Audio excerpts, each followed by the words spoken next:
atau mereka punya barang-barang yang bagus, tapi kamu bersyukur dengan apa yang kamu punya, kamu nggak akan iri dengan mereka. Terutama girls gitu ya kan, perempuan yang gampang iri dengan stories teman-teman kita atau stories influencer, selebgram.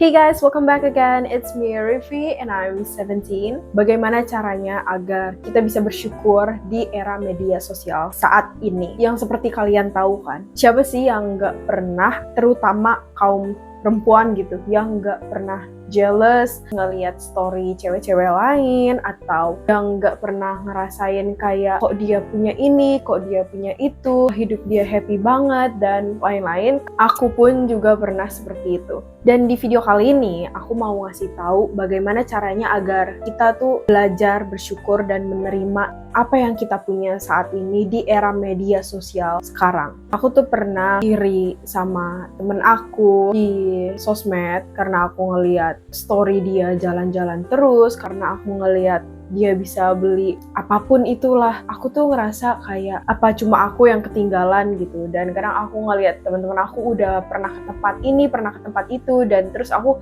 kayak kok aku sendiri yang nggak pernah kesana gitu. Tapi ada satu titik di mana aku ngerasa nggak iri sama sekali. Aku itu emang nggak suka, mungkin aku memang belum suka atau emang nggak pernah suka tas-tas branded kayak Gucci, Hermes, atau Prada, ya kayak gitu-gitulah. Karena aku sukanya ya yang biasa-biasa aja gitu tas brandednya. Abis itu aku punya teman, dia punya tas itu, yang punya tas branded seperti itu. Ada juga influencer di sosmed, selebgram yang kayak showing kalau dia punya tas branded itu. Cuma apa? Aku merasa nggak iri. Aku merasa nggak iri sama sekali kalau mereka punya tas-tas branded seperti itu. Nah, dari situ aku mikir dong ya, temen aku punya tas branded, pernah makan di tempat yang fancy, resto yang fancy gitu. Dan aku merasa nggak iri sama sekali. Dari situ aku sadar, kenapa ya? Kenapa aku pernah merasa nggak iri sama sekali dengan mereka? Dari situ aku sadar bahwa kalau aku nggak menginginkan hal itu, aku juga nggak akan iri. Kalau aku udah cukup dengan apa yang aku punya, aku udah merasa kayak, oh aku nggak perlu itu kok, aku udah punya apa yang aku banggakan sekarang, oh aku udah punya tas yang aku mau kok sekarang walaupun harganya nggak semahal itu, tapi aku seneng. Dan aku nggak merasa iri sama sekali dengan temanku itu, aku nggak merasa iri sama sekali dengan selebgram itu, karena aku merasa aku udah cukup dengan apa yang aku punya, aku udah bersyukur dengan yang pernah aku beli gitu. Dan disitulah maksud aku, pentingnya be grateful dengan apa yang kita punya di era media sosial itu. Karena zaman sekarang kita lihat orang-orang di stories, kita lihat orang-orang di TikTok, di YouTube, dan lain-lain. Padahal kita sebenarnya belum tahu background mereka tuh seperti apa. Kita cuma tahu mereka di layar doang. Sebenarnya kita nggak melihat struggle dia di belakang, gimana perjuangan dia untuk membeli tas branded itu, atau gimana, atau terkadang ada beberapa orang yang bahkan bohong dengan stories mereka itu, cuman flexing atau ya lain-lain. Ya pokoknya aku nggak ikut campur.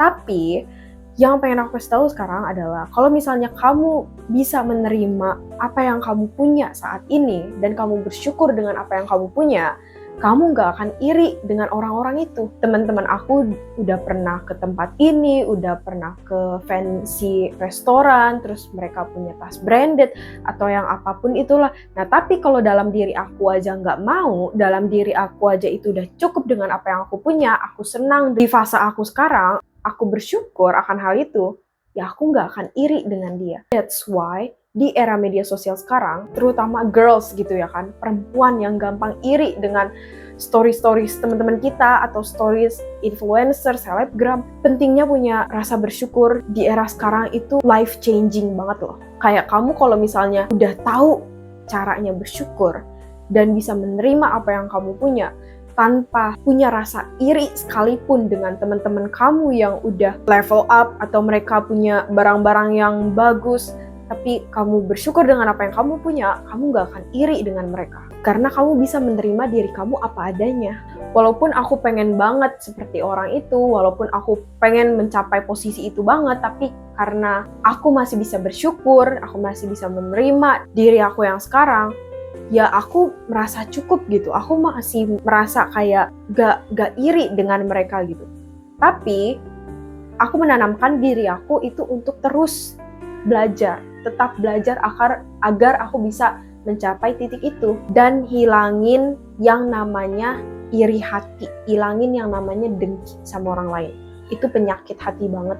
Itu yang bakal bikin kamu ngedown banget tanpa kamu sadari. Kayak contohnya kamu ngajak-ngajak teman kamu buat ngomongin orang itu cuma karena kamu iri dengan dia, cuma karena kamu gak suka dia udah di posisi yang tinggi daripada kamu, cuma karena dia punya tas branded, cuma karena dia hidup fancy, dan kamu ngajak-ngajak teman kamu ngomongin dia, kamu gosipin dia. Itu buat apa? Justru kamu yang merendahkan diri kamu, justru kamu yang bikin penyakit dalam diri kamu. Kamu nggak menjadikan itu sebagai motivasi. Aku ada sedikit bakat di public speaking, dan ketika aku melihat teman aku ada yang lebih jago daripada aku, atau ada orang-orang yang seumuran aku lebih jago daripada aku, sebenarnya memang aku rada sedikit iri karena aku menginginkan hal itu.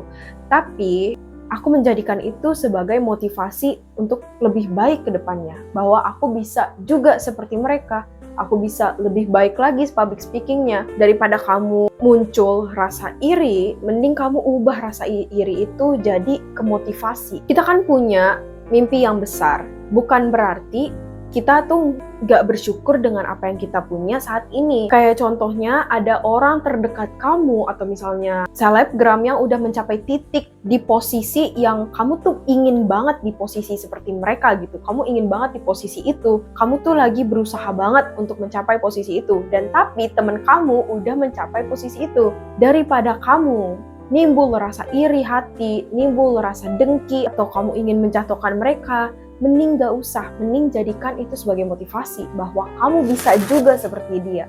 Bahkan mungkin aja kamu bisa lebih baik daripada dia. Jadikanlah iri kamu itu motivasi. Berarti kamu perlu berjuang lagi, perlu berusaha lagi, perlu belajar lagi. Bukan berarti kamu gak bersyukur dengan apa yang kamu punya. Justru dengan kamu bersyukur dengan apa yang kamu punya sekarang dan bisa menerima sekitar kamu, diri kamu, tempat kamu, dan tetap berjuang, tetap berusaha untuk mendapatkan apa yang kamu mau, itu impactful banget, itu wonderful banget. Dan pola pikir kamu dan cara pandang kamu terhadap dunia itu akan berubah.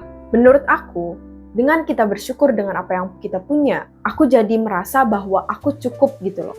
Walaupun aku masih belajar, walaupun aku masih menginginkan lebih, tapi dengan aku bersyukur dengan apa yang aku punya dan menerima diriku sekarang, aku tuh jadi gak merasa iri dengan orang lain. So, ya segitu aja apa yang pengen aku sampaikan kali ini, karena aku merasa banyak dari teman-temanku, orang-orang sekitarku, mereka tuh membuat standar sukses, standar kecantikan, dan lain-lain itu menurut sosial media. Karena kita terlalu mengikuti standar-standar itu, dan kita terlalu ngelihat orang lain, pencapaian orang lain, jadi kita punya iri hati, jadinya kita nggak bersyukur dengan apa yang kita punya gitu. Jadi kita nggak bisa menerima apa yang udah kita terima. Contohnya kamu punya iPhone 13. Ada orang lain yang beli iPhone 16. Teman kamu deh, contohnya teman kamu udah beli iPhone 16. Padahal kamu tuh udah punya iPhone 13 loh yang bagus. Tapi cuma gara-gara kamu nggak bersyukur dan nggak bisa nerima itu, jadinya kamu pengen ikut-ikutan teman kamu buat beli iPhone 16 itu.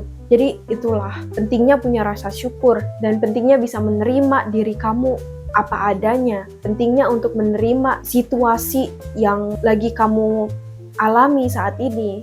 Walaupun kamu ingin sekali keluar dari situasi seperti ini, contohnya kamu dalam ekonomi yang nggak stabil, ekonomi yang lagi menurun, kamu ingin keluar dari situasi seperti itu, ya itu sebenarnya it's okay, tapi perlu diingat bahwa kita juga harus bersyukur dengan apa yang kita punya. Selalu lihatlah ke bawah juga, orang-orang yang lebih bawah daripada kita. Jadi jangan selalu ngelihat ke atas terus. Kadang karena terlalu ngelihat orang lain bisa ini, bisa itu, bisa kebeli ini, bisa kebeli itu. Jadi kita kurang bersyukur dengan apa yang kita punya. Walaupun kita memang ingin mempunyai barang itu, kita pengen pergi ke tempat itu, kita boleh berusaha, kita boleh belajar, dan kita boleh berjuang untuk hal itu. Cuma jangan lupa untuk bersyukur dan menerima diri kita apa adanya. So, be grateful of your life.